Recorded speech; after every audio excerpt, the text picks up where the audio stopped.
welcome to days 10 and 11 of the Remabulous Coaching 21-Day No Whining Challenge. So the reason we're doing 10 and 11 together today is that I had such a long day yesterday that the video didn't happen.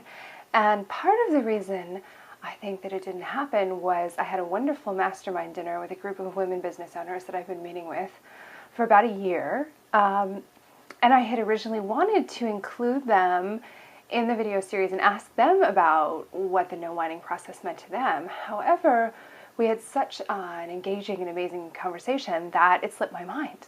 And I started to think about this in connection with something that Thich Nhat Hanh said in one of his books, which is that where our attention has a tendency to go. And our attention has a tendency to go very sharply to places where we need to pay attention, and that's often somewhere where we're in pain. Like if we have a toothache is the example that he uses. That, you know, we have lots and lots and lots of attention on a toothache. It may be something that prompts us to whine or to feel difficult feelings or upset about.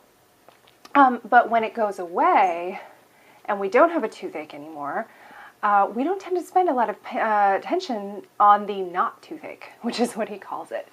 And I think that the whining process has been a little bit like that for me, which is in the initial part of the process, I was putting a lot of very careful attention on what I was saying and thinking about, I'm feeling the impulse to complain about that, or to maybe whine or be a little grumpy about a circumstance.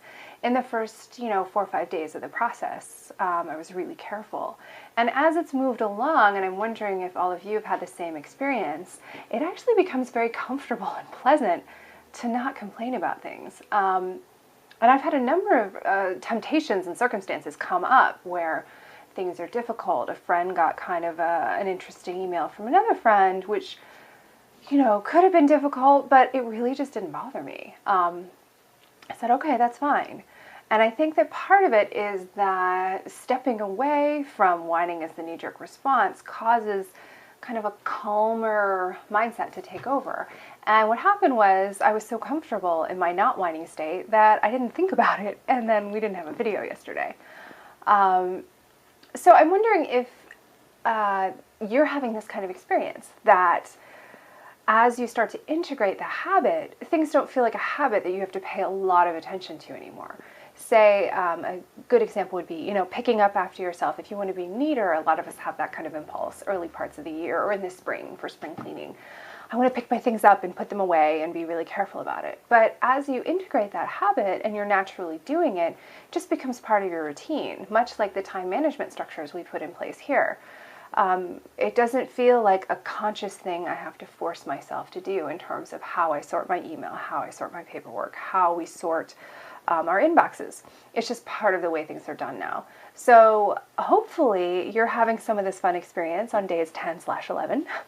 And now we got Sebastian showing up in the camera. I don't know if you can see him. But as we move forward into day 12 and the rest of the process, notice how the no whining process starts to feel natural to you, as it starts to feel fun and a bigger part of your life that maybe it wasn't before, and maybe it was more of an effort, whereas now it is becoming that habit that we hoped for at the beginning of the process. So thanks so much for joining us. Thanks for joining us, Sebastian. He's being very sweet and not whining on the video, actually, which is really nice. So maybe he's making some progress too. So thanks so much, and have a remabulous day.